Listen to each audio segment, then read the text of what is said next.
नमस्कार दोस्तों। पिछले वीडियो में हमने विद्युत बल रेखा की विशेषता तक पढ़ लिया था। आज हम लोग उसी कड़ी को बढ़ाते हुए आज हम लोग पढ़ेंगे आवेश के कारण किसी बिंदु पर विद्युत क्षेत्र की तीव्रता का व्यंजक पढ़ेंगे। उसके बाद हम लोग विद्युत द्विध्रुव के बारे में पढ़ेंगे। उसके बाद हम लोग विद्युत द्विध्रुव आघूर्ण को पढ़ेंगे और नेक्स्ट टॉपिक हम लोग पढ़ने वाले हैं विद्युत द्विध्रुव के कारण विद्युत क्षेत्र की तीव्रता। इसको हम लोग इसमें हम लोग तीन केस पढ़ने वाले हैं। केस नंबर 1 अक्षीय स्थिति, दूसरा निरक्षीय स्थिति तथा तीसरा हम लोग पढ़ने वाले हैं किसी भी स्थिति में। तो आइए हम लोग शुरू करते हैं। पॉइंट नंबर फर्स्ट हमें पढ़ना है आवेश के कारण। पॉइंट नंबर फर्स्ट है हमारा आवेश के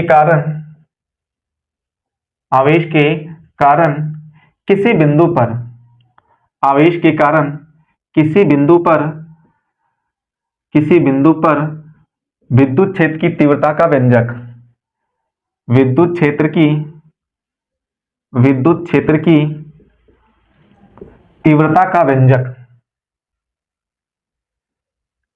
का व्यंजक। तो आइए हम लोग किसी भी बिंदु पर विद्युत क्षेत्र की तीव्रता का व्यंजक कैसे ज्ञात करते हैं हम लोग देख लेते हैं। हम मान लेते हैं कि कोई आवेश हमारा प्लस क्यू चार्जेस कोई आवेश है हमारे पास, ठीक है। इस क्यू आवेश से आर दूरी पर, कितने दूरी पर, तो आर दूरी पर कोई एक क्यू नोट आवेश है जिस पर हमें विद्युत क्षेत्र की तीव्रता ज्ञात करनी है। ये हमारा प्लस चार्जेज है और जहां पर हमें विद्युत क्षेत्र की तीव्रता ज्ञात करनी होती है वहां पर हम लोग प्लस चार्जेज रख कर देखते हैं। तो यहां पर हमारा प्लस चार्जेज है और हमारा यहां पर भी प्लस चार्जेज है, तो इन दोनों के बीच क्या होता है, प्रतिकर्षण बल लगता है। प्रतिकर्षण बल लगने के कारण इसका बल इधर जाएगा। और हम जानते हैं पिछले वीडियो में हमने पढ़ा था कि धनावेश के कारण जो बल लगता है वो विद्युत क्षेत्र की दिशा में लगता है। अर्थात विद्युत क्षेत्र भी हमारा किधर लगेगा, इधर ही लगेगा। जिधर बल लगेगा उधर ही हमारा क्या लगेगा, विद्युत क्षेत्र भी लगने वाला है। तो आइए हम लोग आगे लिख लेते हैं। अगर समझ में आ गया है तो हम लोग आइए आगे चलते हैं। माना कि क्यू आवेश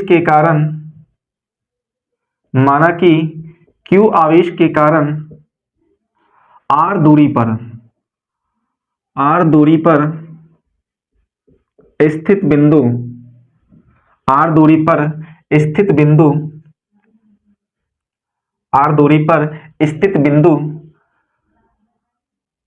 पर विद्युत क्षेत्र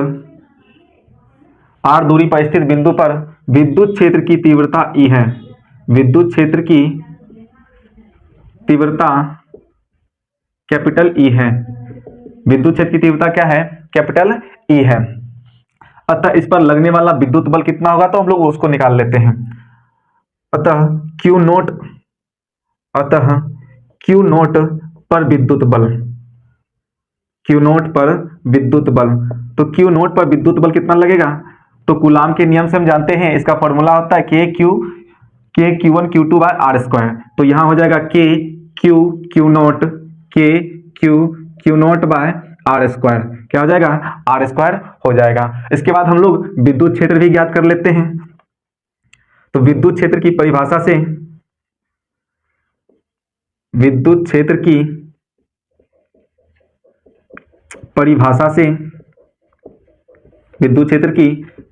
से हम लोग क्या जानते हैं, E बराबर एफ बाय क्यू नोट। क्या हो जाएगा, E बराबर एफ बाय क्यू नोट। तो E बराबर क्या हो जाएगा, एफ का मान अभी हमने निकाल रखा है K q naught by r square. तो K q naught by r square और ये हमारा रहा क्यू नोट। तो यहां से क्यू नोट और क्यू नोट क्या हो जाएगा, कैंसिल आउट हो जाएगा। तो इस तरह से हमें E का मान प्राप्त हो जाएगा K Q by r square. क्या प्राप्त हो जाएगा, K Q by r square प्राप्त हो जाएगा। तो ये रहा हमारा व्यंजक। आवेश के कारण किसी बिंदु पर विद्युत क्षेत्र तीव्रता का व्यंजक हमने ज्ञात कर लिया है। आइए अब हम लोग इसके आगे पढ़ते हैं। आगे हम लोग को पढ़ना है विद्युत द्विध्रुव आघूर्ण। सबसे पहले हम लोग विद्युत द्विध्रुव पढ़ लेते हैं। विद्युत द्विध्रुव, विद्युत द्विध्रुव, इलेक्ट्रिक डायपोल, इलेक्ट्रिक डायपोल। क्या पढ़ने वाले हैं? तो इलेक्ट्रिक डायपोल हम लोग पढ़ने वाले हैं। तो आइए हम लोग इसका परिभाषा देख लेते हैं। दो समान आवेश, दो समान आवेश, दो समान आवेश विपरीत गुण वाले, विपरीत गुण वाले, दो समान आवेश विपरीत गुण वाले, दो समान आवेश विपरीत गुण वाले मूल बिंदु से, मूल बिंदु से समान दूरी पर स्थित, मूल बिंदु से समान दूरी पर स्थित, समान दूरी पर स्थित, समान दूरी पर स्थित हो तो, मूल बिंदु से समान दूरी पर स्थित हो तो आवेशों का यह निकाय, आवेशों का यह निकाय विद्युत द्विध्रुव कहलाती है, विद्युत द्विध्रुव कहलाती है,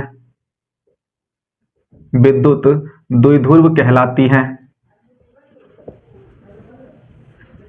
क्या कहलाती है? विद्युत द्विध्रुव कहलाती है। आइए हम लोग देख लेते हैं। मान लेते हैं कि ये हमारे पास कोई प्लस चार्जेस Q है और ये दूसरा माइनस चार्जेस Q है। इसके मिडिल में कोई एक मूल बिंदु है। क्या है ये? मूल बिंदु है। ये हमारा कोई एक मूल बिंदु है जो समान दूरी L पर स्थित है। समान दूरी किस पर है? तो L पर स्थित है। तो इसी को हम लोग कहते हैं विद्युत द्विध्रुव। इसी को हम लोग क्या कहते हैं? विद्युत द्विध्रुव। दो समान आवेश लेकिन विपरीत गुण वाले, एक प्लस चार्ज है दूसरा माइनस चार्ज है, मूल बिंदु से समान दूरी पर, ये रहा मूल बिंदु, मूल बिंदु से समान दूरी पर स्थित हो तो आवेश का यह निकाय क्या कहलाता है? विद्युत द्विध्रुव कहलाती है। नेक्स्ट टॉपिक हमें पढ़ना है, नेक्स्ट टॉपिक हमको पढ़ना है विद्युत द्विध्रुव आघूर्ण। विद्युत द्विध्रुव आघूर्ण, विद्युत द्विध्रुव आघूर्ण, electric dipole moment, electric dipole moment, electric dipole moment. तो नेक्स्ट टॉपिक हमें पढ़ना है विद्युत द्विध्रुव आघूर्ण। आइए हम लोग इसके बारे में थोड़ा लिख लेते हैं, उसके बाद आगे चलते हैं।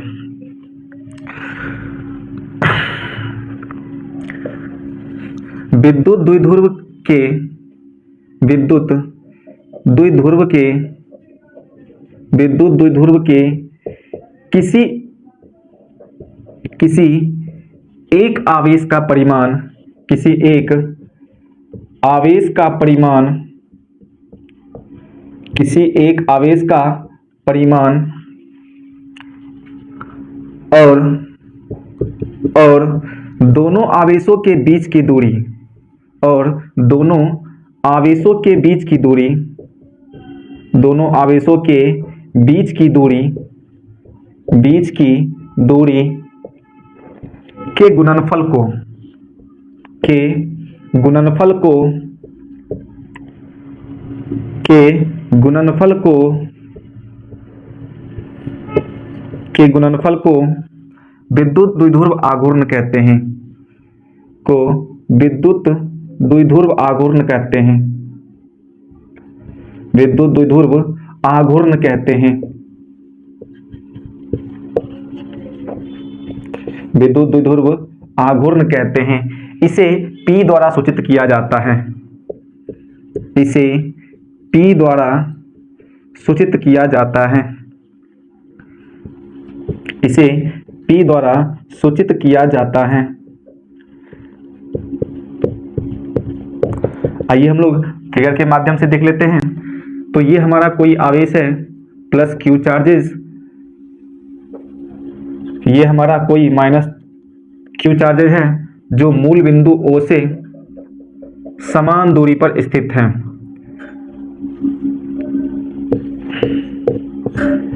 ये दोनों समान दूरी पर स्थित है, तो यहाँ वाला L हो जाएगा और ये वाला L, तो टोटल मिला कितना हो जाएगा 12 हो जाएगा। तो P बराबर क्या हो जाएगा, P बराबर क्या हो जाएगा, एक आवेश का परिमाण, तो एक हो जाएगा आवेश का परिमाण, आवेश का परिमाण इनटू दोनों आवेशों के बीच की दूरी, दोनों आवेशों के बीच की दूरी, दोनों आवेशों के बीच की दूरी, बीच की दूरी, अर्थात P बराबर क्या हो जाएगा, P बराबर हो जाएगा Q इंटू 12। P बराबर क्या हो जाएगा, Q इंटू 12, क्योंकि एक आवेश का परिमाण हमारा Q रहा और इन दोनों के बीच की दूरी कितना है, 12 है, अर्थात P बराबर क्या हो जाएगा, Q इंटू 12 हो जाएगा। अब आइए हम लोग इसका एक दो पॉइंट और देख लेते हैं। तो इसका SI मात्रक होता है, इसका SI मात्रक कूलाम मीटर होता है। इसका SI मात्रक क्या होता है, तो इसका SI मात्रक कूलाम मीटर होता है, क्योंकि Q का क्या हो जाता है, आवेश का क्या होता है, कूलाम होता है, और लंबाई का क्या होता है, मीटर होता है, इसलिए इसका SI मात्रक क्या हो जाएगा, कूलाम मीटर हो जाएगा। अब आइए हम लोग थोड़ा इधर देख लेते हैं।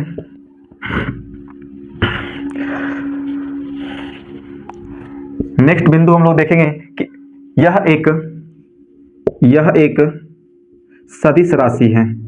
यह कैसी राशि है, तो यह एक सदिश राशि है जिसकी दिशा ऋण आवेश से धन आवेश की ओर होती है। जिसकी दिशा कहां से कहां तक होती है, ऋण आवेश से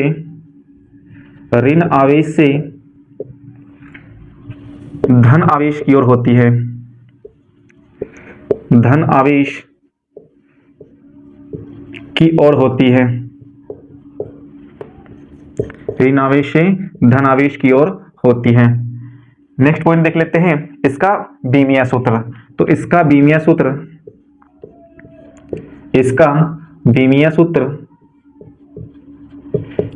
सूत्र क्या हो जाएगा, कूलाम का क्या होता है, AT होता है, कूलाम का क्या होता है, AT होता है, और लंबाई का क्या होता है, तो लंबाई का L होता है, लंबाई का क्या होता है, L होता है, अर्थात इसका क्या हो जाएगा, M0LTA,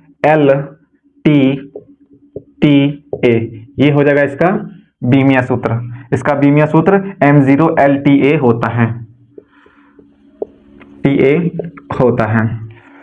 तो उम्मीद करता हूं कि आप लोग को यहां तक समझ में आ गया होगा। अगर आपको समझ में आ गया है तो यहां तक नोट डाउन कर लीजिए, इसके बाद हम लोग आगे देखते हैं।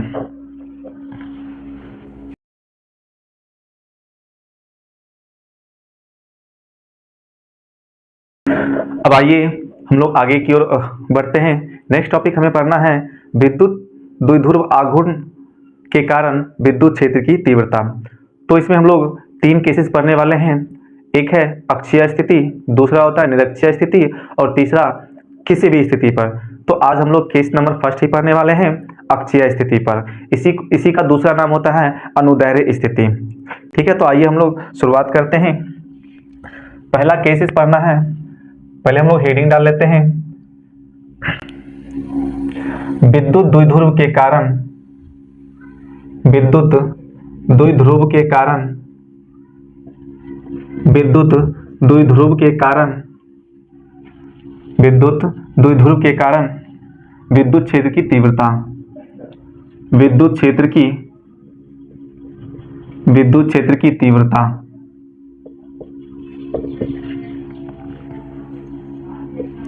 क्या पढ़ना है हमें, तो विद्युत द्विध्रुव के कारण विद्युत क्षेत्र की तीव्रता। इसमें हम लोग केस नंबर फर्स्ट पढ़ने वाले हैं, केस नंबर फर्स्ट पढ़ने वाले हैं, जिसको हम लोग कहते हैं अक्षीय स्थिति। क्या कहते हैं, अक्षीय स्थिति, अक्षीय स्थिति। इसी को हम लोग अनुदैर्ध्य स्थिति भी कहते हैं, अनुदैर्ध्य स्थिति, अनुदैर्ध्य स्थिति भी कहते हैं। तो इसको हम लोग कहते हैं एक्सियल और लॉन्गिट्यूडनल, लॉन्गिट्यूडनल, एक्सियल या फिर लॉन्गिट्यूडनल। इसी का एक और नाम होता है जिसको हम लोग कहते हैं एंड ऑन पोजीशन कहते हैं, एंड ऑन पोजीशन। क्या कहते हैं? तो इसी का दूसरा नाम होता है एंड ऑन पोजीशन। तो आज हम लोग इसको पढ़ने वाले हैं। तो आइए सबसे पहले हम इसको समझने का प्रयास करते हैं कि ये होता क्या है। मान लेते हैं कि ये कोई विद्युत द्विध्रुव AB है। ये क्या है? कोई एक विद्युत द्विध्रुव AB है। ये कोई विद्युत द्विध्रुव AB है जिसका मूल बिंदु O है। जिसका मूल बिंदु क्या है? O है। इस O से R दूरी पर, इस O से R दूरी पर,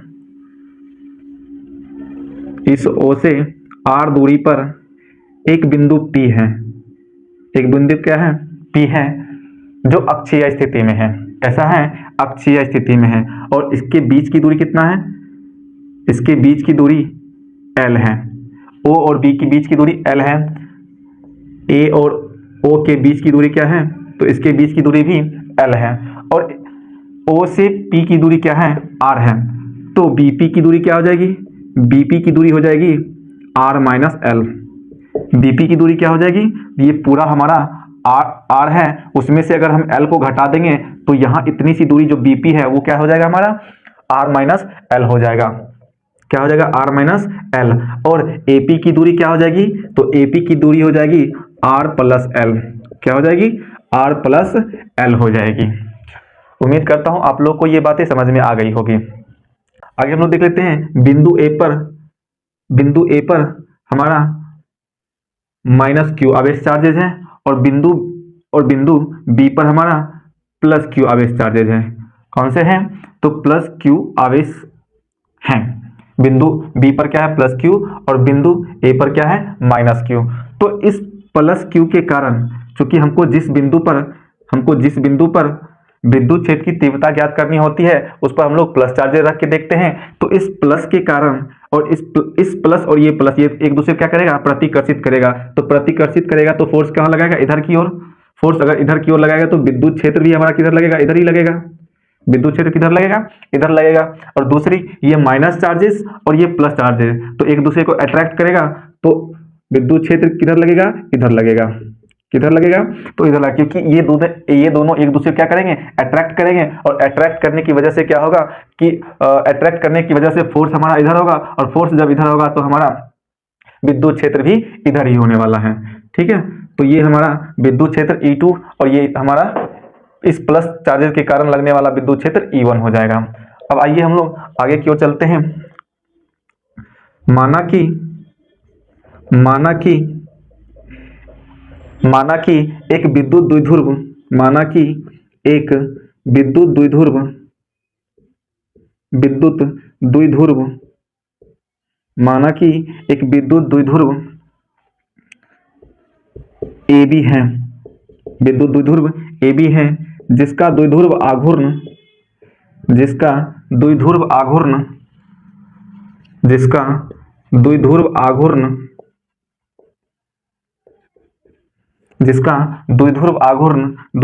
क्या होता है?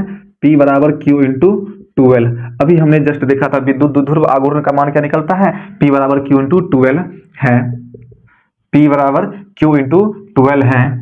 के मध्य बिंदु से R दूरी पर, के मध्य बिंदु से R दूरी पर स्थित अक्षीय स्थिति में R दूरी पर स्थित अक्षीय स्थिति में एक बिंदु P है,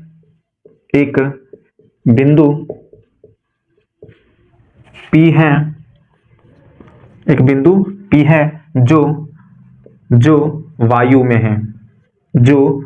में है। अतः बिंदु P पर विद्युत क्षेत्र की तीव्रता, बिंदु P पर विद्युत क्षेत्र की तीव्रता,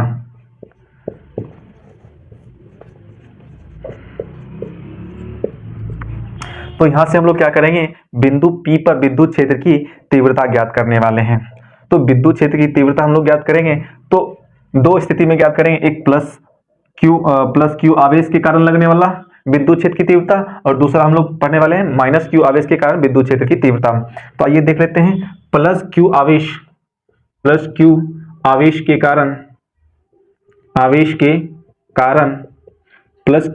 कारण विद्युत क्षेत्र की तीव्रता क्या है, E1 है। क्या है, E1 है। E1 है तो इसका सूत्र क्या होता है, KQ बटा आर स्क्वायर। क्या होता है, KQ बटा आर स्क्वायर। तो E1 बराबर क्या हो जाएगा, KQ। R का मान देखिए यहां से यहां तक है तो इसका R का मान क्या हो जाएगा, R माइनस L का होल स्क्वायर। क्या हो जाएगा, R माइनस L का होल स्क्वायर। अब आइए हम लोग आगे चलते हैं।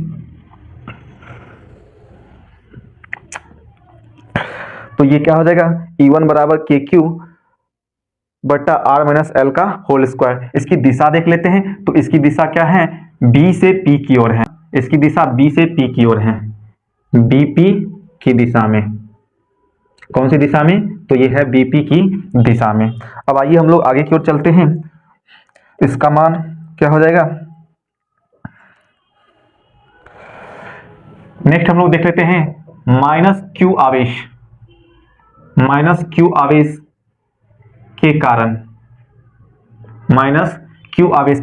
तो माइनस क्यू आवेश के कारण E2 लग रहा है। क्या लग रहा है, माइनस क्यू आवेश के कारण E2 विद्युत क्षेत्र लग रहा है। तो ये हो जाएगा KQ बट्टा आर स्क्वायर। KQ बट्टा आर स्क्वायर, इसकी दिशा क्या है, तो इसकी दिशा है P से A की ओर। किधर है, PA की दिशा। इसकी दिशा कैसा है, तो PA की दिशा है, P से A की ओर है। तो E2 बराबर क्या हो जाएगा, KQ बट्टा R का मान कितना है, तो R का मान हो जाएगा, ये हो जाएगा R प्लस L का होल स्क्वायर। ये क्या हो जाएगा, R प्लस L का होल स्क्वायर, PA की दिशा। अब ध्यान से देखिए, तो ये दोनों E1 व E2 एक दूसरे के विपरीत है लेकिन एक ही दिशा में है, एक ही रेखा पर है। E1 व E2 क्या है, एक दूसरे के विपरीत है लेकिन एक ही रेखा पर है। अतः हम कह सकते हैं कि E1 व E2 एक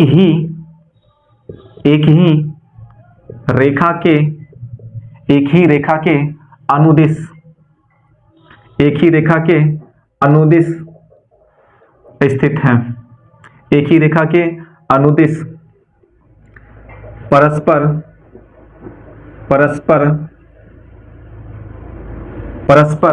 विपरीत दिशा में है। परस्पर क्या है, विपरीत दिशा में है। अतः बिंदु P पर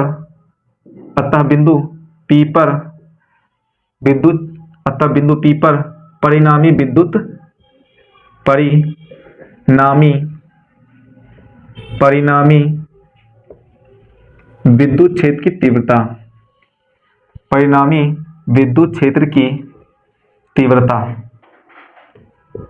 विद्युत क्षेत्र की तीव्रता, तो क्या करेंगे हम लोग, इस पर परिणामी विद्युत क्षेत्र की तीव्रता P पर ज्ञात करना है तो इन दोनों को जोड़ देंगे। लेकिन जोड़ने के लिए एक हमारा इस साइड इस दिशा में, दूसरा इस दिशा में है। तो फिजिक्स की भाषा में जब दिशा विपरीत हो तो किसी एक में माइनस लगा दिया जाता है।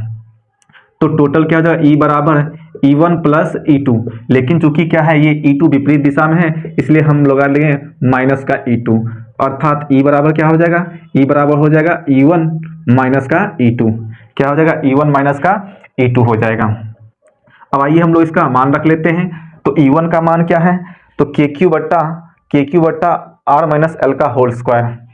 KQ बट्टा R माइनस L का होल स्क्वायर है, माइनस, और E2 का मान क्या है, E2 का मान है KQ बट्टा R प्लस L का होल स्क्वायर है।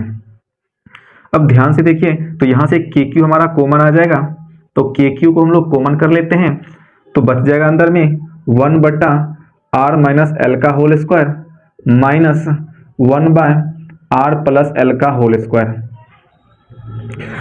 तो E बराबर क्या हो जाएगा, E बराबर हो जाएगा के क्यू। इसको हम लोग क्या करेंगे, एलसीएम ले लेंगे यहाँ से। तो एलसीएम क्या हो जाएगा हमारा, आर माइनस एल का whole square into r plus l का होल स्क्वायर। जब हम इसको इससे भाग देंगे तो हमारा ये बचने वाला है, ये बचने वाला है। जब हम लोग इसको इससे भाग देंगे तो ये बचने वाला है। तो ये हो जाएगा आर प्लस एल का होल स्क्वायर माइनस, और ये हो जाएगा आर माइनस एल का होल स्क्वायर। ठीक है, तो E बराबर क्या हो जाएगा, के क्यू इंटू, अब हम लोग क्या कर लेते हैं, इसको तोड़ लेते हैं। तो ये हो जाएगा r square plus l square plus 2RL।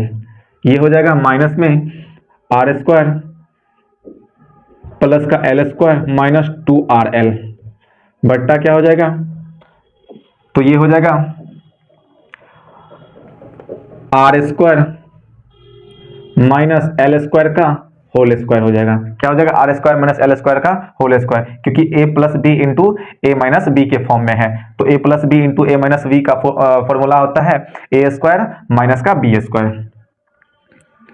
तो आइए आप आगे देखते हैं। तो ई बराबर क्या हो जाएगा, K q into r square plus l square plus 2RL minus r square minus l square plus 2RL बट्टा क्या हो जाएगा, r square minus l square का होल स्क्वायर हो जाएगा। अब यहां से ये आर स्क्वायर और आर स्क्वायर कैंसिल आउट होने वाला है, एल स्क्वायर से एल स्क्वायर कैंसिल आउट होने वाला है। तो आगे हम लोग देखते हैं ई बराबर क्या हो जाएगा, ई बराबर हो जाएगा के क्यू इंटू 4RL बटा आर स्क्वायर माइनस का एल स्क्वायर का होल स्क्वायर। तो आप लोग यहां तक लिख लीजिए, फिर हम लोग इस पार्ट को मिटाकर फिर यहां पर आगे लिखते हैं।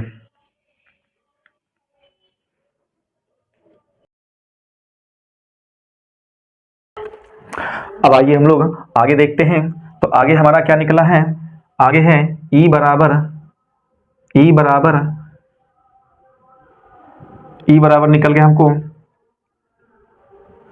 के क्यू इंटू 4RL बटा r square minus l square का होल स्क्वायर, यही निकला था हमारा। आगे देखते हैं ई बराबर, के को हम लोग बाहर ही रखने देते हैं और क्यू को हम लोग अंदर कर लेते हैं, और क्यू को हम लोग कुछ इस प्रकार से लिख सकते हैं 2R इंटू क्यू इंटू 12 बट्टा क्या हो जाएगा, r square minus l square का होल स्क्वायर। हम लोग इस 4RL को कैसे लिख सकते हैं, 2 इंटू 2R इंटू 12, और हमने इस क्यू को अंदर कर लिया है, तो ये हो जाएगा 2R इंटू क्यू इंटू 12 हो गया। और हम जानते हैं कि P बराबर क्या होता है, Q इंटू 12 होता है। क्या होता है, P बराबर क्या होता है, Q इंटू 12 होता है। तो आइए आगे देख लेते हैं। तो आगे क्या हो जाएगा कि इसके बदले हम लोग P लिख सकते हैं, इसके बदले हम लोग क्या लिख सकते हैं, P लिख सकते हैं। तो ये हो जाएगा K इंटू 2PR बटा r square minus l square का होल स्क्वायर। क्या लिख लेते हैं, तो K बराबर 2PR बट्टा r square minus l square का होल स्क्वायर। आगे देखते हैं, आगे हमारा हो जाएगा, अगर हम क्या करूं, यदि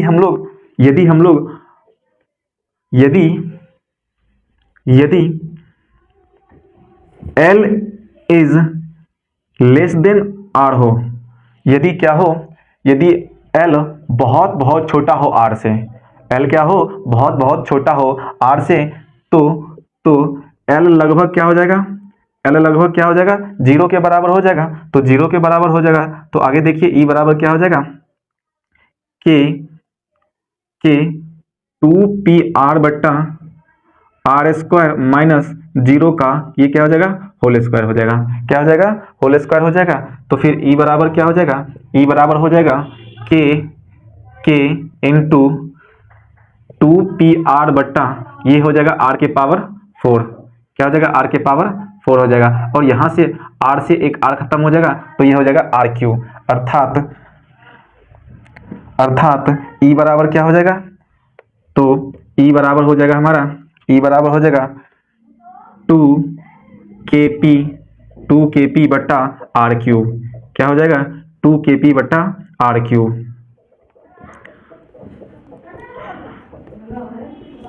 2kp बटा क्या हो जाएगा r3 हो जाएगा। इसी को हम लोग लिख सकते हैं E बराबर 1/4 pi epsilon not 2p bye r3, क्या लिख सकते हैं, इसी को हम लोग लिख सकते हैं E बराबर 1/4 pi epsilon not 2p bye r3।